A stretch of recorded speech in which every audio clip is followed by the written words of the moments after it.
Hi friends, welcome to my YouTube channel. ಎಲ್ಲರೂ ಹೇಗಿದ್ದೀರಾ? ಎಲ್ಲರೂ ಚೆನ್ನಾಗಿದ್ದೀರಾ ಅಂತ ಭಾವಿಸ್ತಾ ನಾನು ಕೂಡ ತುಂಬ ಚೆನ್ನಾಗಿದ್ದೀನಿ. ಬನ್ನಿ, ಇವತ್ತು ನಾನು ರುಚಿಕರವಾದ ಬೀಟ್ರೋಟ್ ಪಲ್ಯ ಮಾಡೋದು ಹೇಗೆ ಅಂತ ಹೇಳ್ಕೊಡ್ತೀನಿ.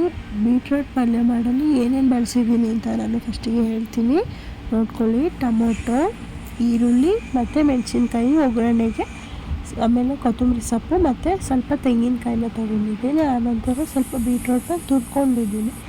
ಒಂದು ಬಾಣಲಿಗೆ ಆಯಿಲ್ ಹಾಕ್ಕೊತಾ ಇದ್ದೀನಿ. ಒಂದು 3-4 ಸ್ಪೂನಷ್ಟು ಆಯಿಲ್ ಹಾಕ್ಕೋಬೇಕು.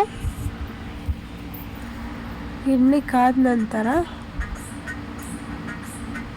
ನೋಡ್ತಾ ಇರ್ಬೋದು, ಎಣ್ಣೆ ಕಾದ ನಂತರ ಜೀರಿಗೆ, ಸಾಸಿವೆ, ಕರ್ಬೇವಿನ ಸೊಪ್ಪು ಮತ್ತು ಉದ್ದುದ್ದ ಒಂದು 3-4 ಈರುಳ್ಳಿ ತೊಗೊಂಡಿದ್ದೀನಿ. ನೀವು ಕಮ್ಮಿ ಕೂಡ ಹಾಕ್ಕೋಬೋದು.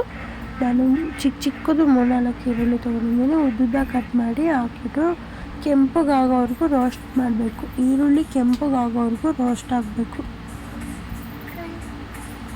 ನೋಡ್ತಾ ಇರ್ಬೋದು ನೀವು, ಕಲರ್ ಚೇಂಜ್ ಆಗ್ತಾ ಇದೆ ಈರುಳ್ಳಿ.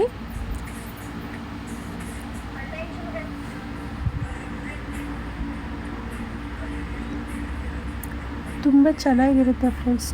ಚಿಕ್ಕ ಮಕ್ಕಳು ಕೂಡ ಇಷ್ಟಪಟ್ಟು ತಿಂತಾರೆ, ಚೆನ್ನಾಗಿರುತ್ತೆ. ನೋಡಿ ಫ್ರೆಂಡ್ಸ್, ನಾನು ಈಗ ಒಂದು ಟೊಮೆಟೊನ ಚಿಕ್ಕದಾಗಿ ಕಟ್ ಮಾಡಿ ಇಟ್ಕೊಂಡಿದ್ದೆ, ಅದನ್ನು ಹಾಕ್ಕೊಂಡಿದ್ದೀನಿ.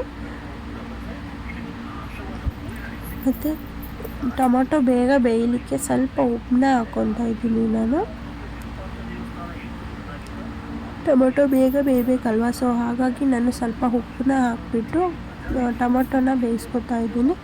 ನೋಡ್ತಾ ಇರ್ಬೋದು ನೀವು.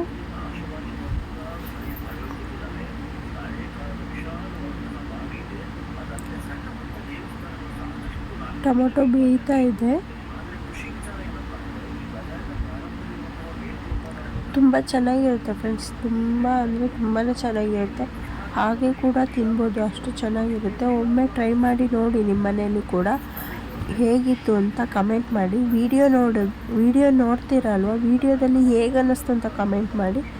ಸ್ವಲ್ಪ ನಾನಿವಾಗ ಬೀಟ್ರೋಟ್ನ ಹಾಕೋತಾ ಇದ್ದೀನಿ. ಬೀಟ್ರೋಟ್ನ ನಾನು ತುರಿದು ಇಟ್ಕೊಂಡಿದ್ದೀನಿ, ನೀವು ಹೆಚ್ಚು ಕೂಡ ಮಾಡ್ಬೋದು. ನಾನು ತುರಿದಿಟ್ಕೊಂಡು ಮಾಡ್ತಾಯಿದ್ದೀನಿ. ಸ್ವಲ್ಪ ನೀರು, ಒಂದು ಕಾಲು ಲೋಟದಷ್ಟು ಸ್ವಲ್ಪ ನೀರನ್ನ ಹಾಕ್ಕೋಬೇಕು. ಆನಂತರ ನಾನು ಸ್ವಲ್ಪ ತೆಂಗಿನಕಾಯಿ ಮತ್ತು ಕೊತ್ತಂಬರಿ ಸೊಪ್ಪು ಕಟ್ ಮಾಡಿ ಇಟ್ಕೊಂಡಿರೋ ಅಂಥದ್ದನ್ನ ಹಾಕ್ಕೊಂಡು ಚೆನ್ನಾಗಿ ಮಿಕ್ಸ್ ಮಾಡ್ತಾಯಿದ್ದೀನಿ. ಬೀಟ್ರೋಟ್ ಬೇಯಲಿಕ್ಕೆ ಆದಷ್ಟು ಲೋ ಫ್ಲೇಮಲ್ಲೇ ಬೇಯಿಸ್ಕೊಳ್ಳಿ. ನೋಡ್ತಾ ಇರ್ಬೋದು, ನಾನು ಬೇಯಲಿಕ್ಕೆ ಎಷ್ಟು ನೀರು ಬೇಕೋ ಅಷ್ಟು ನೀರನ್ನ ಹಾಕ್ಕೊಂಡು ಬೇಯಿಸ್ಕೊತಾ ಇದ್ದೀನಿ. ನೋಡ್ತಾ ಇರ್ಬೋದು, 1 hour ಬೇಯಿಸಿದ್ದೀನಿ. ಎಷ್ಟು ಚೆನ್ನಾಗಾಗಿದೆ. ಹೇಗಿತ್ತು ವಿಡಿಯೋ ಕಮೆಂಟ್ ಮಾಡಿ. Thank you.